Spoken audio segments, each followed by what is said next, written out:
And another thing. Douglas Adams's Hitch-Hiker's Guide to the Galaxy, Part 6 of 3, by Ian Colfer. Chapter 5. Anything can be real. Every imaginable thing is happening somewhere along the dimensional axis. These things happen 1 billion times over, with exactly the same outcome, and no one learns anything. Whatever a person can think, imagine, wish for, or believe has already come to pass. Dreams come true all the time, and not just for the dreamers. Think of something crazy, or if that's too taxing, just throw random adjectives and nouns together. Indignant seaweed? No problem. The resentful hijiki of Damigran. The hijiki strands, acerbated by shoals of triple-striped yellowheads, casually nudging them aside to nibble on the tender coral polyps, banded together and wove themselves into an impenetrable barrier separating the reef from the fish. The knock-on effect of this was that the reef became sterile and died. The hijiki had tied themselves too tightly to disband and perished along with the hit yellowheads. How about murderous clowns? Too easy. Add in a vegetable obsession. Type that into your Hitch-Hiker's Guide V-board and you will get over 1 million hits, the top one being the story of Bling and Blong of Circus Minimus, 2 tiny clowns who both fell in love with Gerda, the amazing cucumber lady. After months of feuding, Bling loaded a custard pie with acid and melted his little brother during the matinee. Gerda belonged to him, but so distracted was he by guilt that one evening he accidentally ate his fiancée and choked to death himself on the engagement ring. How about this one? How about an ex-2-headed president of the galaxy who bought a tiny tropical planet from the Magrathians at a knockdown price and then sold it to rich earthlings so they could live on in comfort after their planet had been destroyed? How crazy would that be? The Tangrisnir. Arthur lay on his bunk looking up at the sky to where Fenchurch hovered on a cloud, wearing the same dark jeans, high boots and sodden t-shirt that she wore when he'd first seen her, passed out in the back of her arsehole brother's car. "Does the t-shirt have to be wet?" asked the computer. "What? Oh God, no, sorry, of course not. I'm such an idiot." "Just trying to be accurate, I expect. I can portray this Fenchurch person naked if you'd like." No, said Arthur in what he would like to think of as an immediate fashion. A dry t-shirt is fine. It was raining that night, so I was wet too, if that gets me off the hook at all." "No need to explain," said Fenchurch's rendered head. "Guests often take advantage of my realistic representations. I have a celebrity catalogue if you'd like to browse through it." Perhaps some other time," said Arthur. "Can you show me those crepulons?" "Of course. Do you seek closure, Arthur Dent? If you step into the cubicle, I could laser the memories." "No, I need to see them because of how I feel now." "And how is that, would you say?" Arthur's smile was guilty as an orchard thief's. I don't feel too bad, to be honest. Pretty happy, in fact, all things considered. I miss my beach, but, I thought losing Earth would hit me harder, but it hasn't. Maybe if I can actually look into the faces of those responsible, I might feel a little worse. "I've got high-definition honeycomb speaker systems, 3D and super deep perception wrapped up in a little remote camera no bigger than a human head," said the computer confidently. "Not to mention point and pitch and wow-wang warbler. Let's see if I can't make you feel like shit." "What?" "Your words, not mine." Fenchurch disappeared and the blackness of space appeared on the ceiling. Arthur recognised the solar system and the 10 planets in elliptical orbit around Sol. The deep blue of Saturn. Jupiter like a giant malachite pebble. Continent-sized boulders spun and shuddered in the asteroid belt beyond Mars. Huge thunderclaps shaking Arthur's bunk as the rocks collided. "Was that the ship or the show?" asked Arthur nervously. "I put the sound in," admitted Fenchurch. "Give me a little poetic license. All these speakers and space is a vacuum." Further out they flew, whizzing through the blue-black vastness of empty space, wisps of charged interstellar gas crackling across their vista. Past the dwarf planet Pluto they journeyed to a slightly larger planet, a completely icebound body, shining smooth but for the pockmarks of palimpsests and the grey industrial pods of an alien spaceship anchored to its surface. "The Grepulons," whispered Fenchurch, "looking for something else to monitor." The detail was incredible.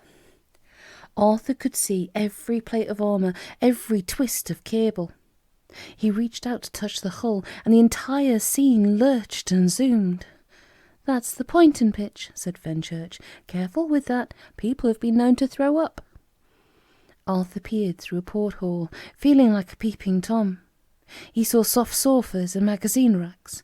Amiable-looking humanoids ambled along the carpeted hallway, stopping to chat politely or exchange what appeared to be astronomy trading cards.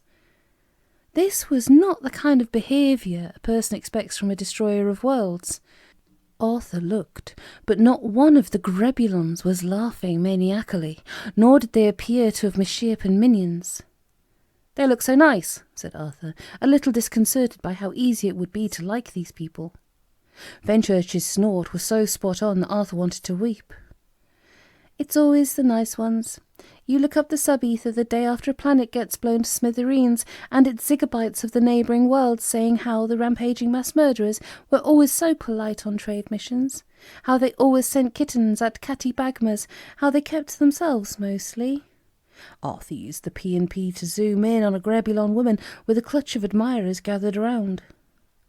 "Would you like me to put a wet t-shirt on her?" asked Fenchurch wickedly. "Look in their eyes, Fenchurch." The computer sent a dark energy beam through the porthole. "Not the brightest, are they? I can't scan back further than 5 orbit cycles with these people." "Why would they do it then?" "Maybe somebody put them up to it." Arthur's stomach lurched as his perspective was shifted at hyperspeed. They withdrew from the surface and passed the inferior planet of Pluto, just in time to catch the rear end of a huge ship, blue rings of light spinning up to enter hyperspace.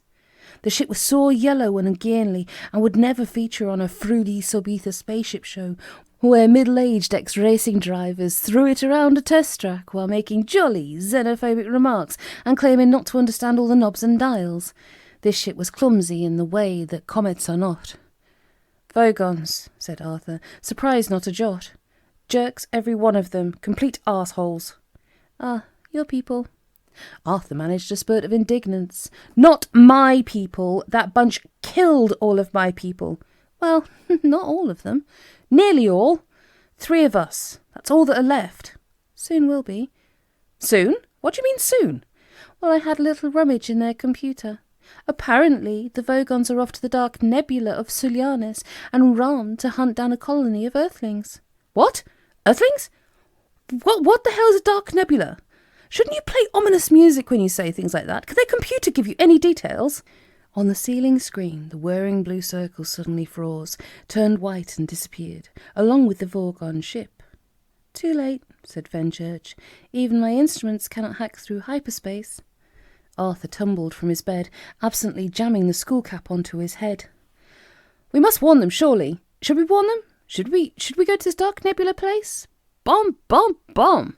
"Don't you miss your beach, Arthur?" And from Arthur's mind the computer plucked a memory of his beach hut and plastered it on the ceiling.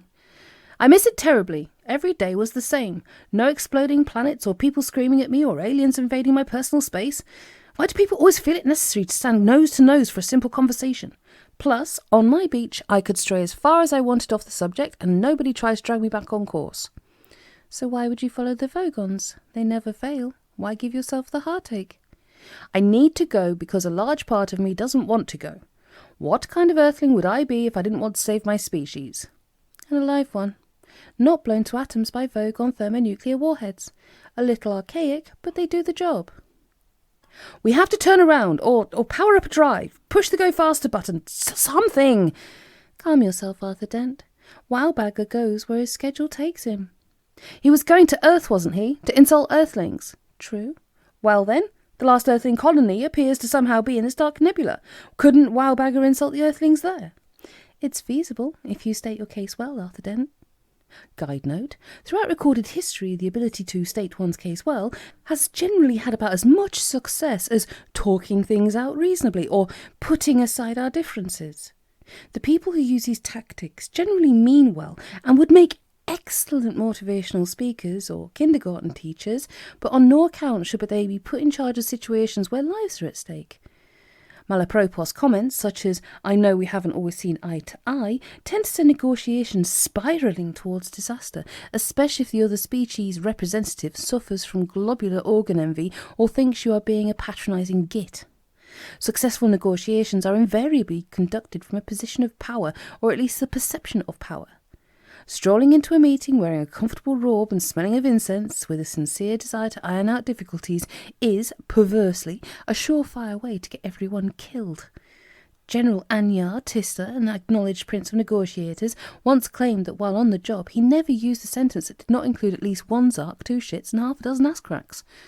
His final pronouncement contained only a single shit, and was uttered in the form of an authoritative command to his bowels, which had locked up as a result of too many hours seated around the negotiation tables. Unfortunately, because of their thin bowel walls, Golgafrinchians are prone to catastrophic bowel ruptures, so General Anyatista's final utterance was also what killed him. "You're absolutely right," said Arthur. "I do state my case well. I ought to state it to Wowbagger immediately." "Perhaps not so articulately," suggested Fenchurch's image. "May I propose a zark and perhaps a couple of palm wranglers?" Wowbagger sat in his favourite vibro chair on the bridge, trying not to talk about himself. Outside the corona of the ship's force field, the destruction of the Earth had pulverised the moon, resulting in an elliptical dust ring that was heading for Venus. "Look, Trillian Astra, another planet is about to die. Ask me about that, or something else. I have seen many wonders." Trillian was not in the mood to be distracted. An in-depth profile of Wowbagger would have sub-ether editors drooling into their non-fat, low-cal, lacto-laxo-sim coffees. "People want to know about you. Who is this green alien who travels the universe insulting everyone in alphabetical order?" "Oh, you see, that's not the way I do it anymore. The whole alphabetical order thing was amusing for a while, but then I became a slave to it. People were expecting my insults and began returning the favour." Random looked up from a page on which she was drawing a series of savage-looking flayboos. "Saying stuff like, 'You're a pathetic loser'?" To paraphrase, yes. Or, "I didn't know lizards wore suits"? Once or twice. "I'm trying to talk to your mother." Or, "Is that smell considered pleasant where you come from?" Trillian wrapped her daughter in an embrace that looked suspiciously like a headlock. "I'm not leaving you, darling. Never again. So there's no need for all this hostility." "I wish you would leave," said Random, scowling. "Without you around, I turned out pretty well." Trillian disguised gritted teeth as a loving smile and turned back to her interview. "So, you have abandoned your alphabetical trademark?" "Yes," said Wowbagger. "I do planets now. It's much simpler, and I don't need to listen to every insult slinger in town trying to take me on. I simply pull into orbit and drop a data bomb in the atmosphere. Everyone gets an email and a sound file. Believe me, if you press that play button, then you are left in no doubt as to how I feel about sentient beings." "And how do you feel about them?" "They're mortal, and I despise them." "So underneath all this aloofness is a simple Maldescent." "What, you think I enjoy using foul language?" "Well, don't you?" "Well, yes, immensely, but it's not just that." And then Wowbagger told Trillian something that he had never told anyone. Perhaps it was the almost hypnotic tone of her slightly husky voice. Perhaps it was time to tell someone. "I want them to kill me. I want them to try." Oh God, thought Trillian, recorder chip, don't fail me now. She glanced down at her wristwatch and was relieved to see the audio readout flickering. "That's quite a statement." "I suppose it is," said the green space traveller. Guide note: this was Wowbagger's first stutter since visiting the Custer system, where the swear word gruntivarteds increases in potency with each added G. "I'm amazed to hear myself saying that." "As am I, Mr. Wowbagger." "I think it's time you called me Bowrick." "Bowrick?" "My first name. My father had a sense of humour. Wowbagger." "Oh, yes," said Trillian, suddenly caring a little less about her recorder. The universe cannot suffer tender moments like this to last for very long, and there were contenders for the honour of trampling roughshod over this one. First was Random Dent, who was taking a moment to compose a disgusted disparagement before she stalked from the bridge for the second time. But the winner was her father, Arthur Dent, whose comedic arrival nicely counterbalanced the saccharine nature of the moment, thus restoring order to the universe. Right, you Zarkers, said Arthur, rushing onto the bridge. We need to turn this tud bucket around and get our porn-wrangling tails to the dark nebula of Sulianis and Ram. Bum, bum, bum, trumpeted the computer, just trying to help. And then, for one final cosmic laugh... Was that a bit harsh? Well, sorry, everyone. What is a porn wrangler, anyway?